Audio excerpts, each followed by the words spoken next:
আমাকে হলিয়া টিচারের মামলার সাথেও জড়াই দিছে, বিভিন্ন মামলা আমাকে বড় একজন গডফাদার হিসেবে সাজাই দিচ্ছে। তো স্বাভাবিক কারণে আমি প্রথম থেকে 2010 সন থেকে মামলার আসামি হইতেছিলাম।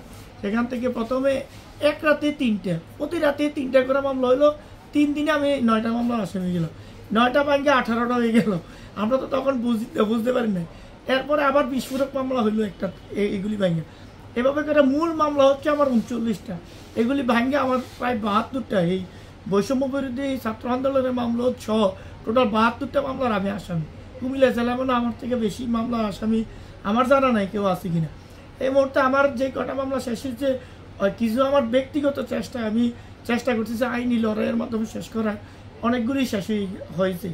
আর আপনারা যে জালিম শাসক বসাইছিলেন, কুমিল্লার যে গডফাদার ছিল, ওনার কারণে তো কেউ কলম ধরার সাহস পায় না। বাহার সাহেবের কারণে, বাহার সাহেব হলো মানে মুখ কঠিন সম্রাট বলা ওটিকে, তার মতো হামান সাদ্দাতের সাথে তার তুলনা করার দেখে ফেরাউনের মতো।